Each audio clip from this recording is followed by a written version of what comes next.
অন্ততপক্ষে একবার হলেও এভাবে ডাল রান্না করুন। বিশ্বাস করুন, সবাই আপনার রান্নার সুনাম করবে। তাহলে চলুন দেরি না করে শুরু করে দেই। প্রথমে একটি বাটিতে 3 ভাগের 2 ভাগ নিয়ে নেব মসুর ডাল এবং 1 ভাগ নিয়ে নেব মুগ ডাল। ভালোভাবে ধোলাই করে একটি কড়াই তুলে দেব সিদ্ধ হওয়ার জন্য। চুলার আঁচ হাই হিটে দিয়ে ভালোভাবে মসুর ডালটি সিদ্ধ করে নিতে হবে। আমার মসুর ডাল এ পর্যায়ে প্রায় সিদ্ধ হয়ে গেছে। এ পর্যায়ে আরেকটি কড়াইয়ে শুকনো লঙ্কা 2টি এবং 5 ফোড়ন অল্প করে দিয়ে তেলে ভেজে নেব এবং এর মধ্যে দেব পেঁয়াজ কুচি, রসুন কুচি ও টমেটো কুচি, সাথে দিয়ে দেব কাঁচামরিচ কুচি। চুলার আঁচ মিডিয়াম লো হিটে রেখে ভালোভাবে মিশ্রণটি ভেজে নিতে হবে। মিশ্রণটি হালকা ভাজা হয়ে গেলে এর মধ্যে দিয়ে দেব পরিমাণ মতো মরিচের গুঁড়া, হলুদের গুঁড়া এবং মশলার গুঁড়ো এবং দিয়ে দেব স্বাদ মতো লবণ।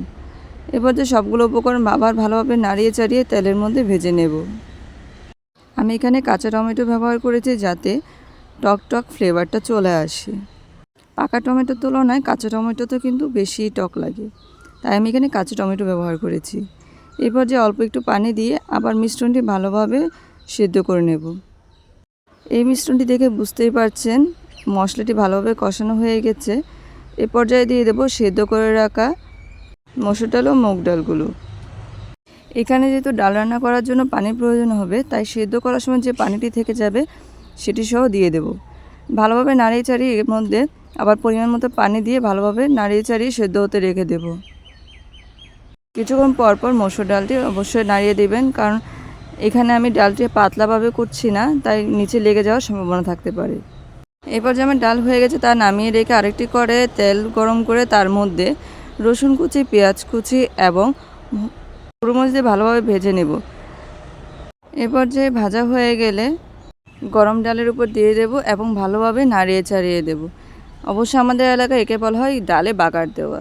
আপনাদের এলাকায় কি বলা হয় অবশ্যই কমেন্ট করে জানাবেন। কিন্তু ডাল রান্না যখন প্রায় শেষের দিকে এখানে দিয়ে দেব 1 ফালি লেবুর রস।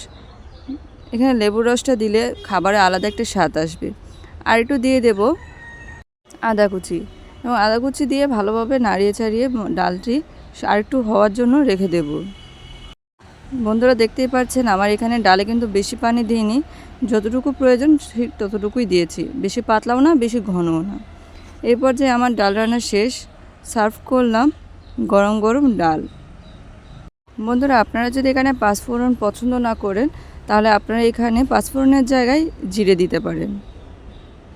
এভাবে যদি ডাল রান্না করেন অবশ্যই পরিবারের সবাই খুব পছন্দ করবে। তাহলে বন্ধুরা কেমন লেগেছে আমার এই রেসিপিটি অবশ্যই কিন্তু জানাবেন। ধন্যবাদ সবাইকে।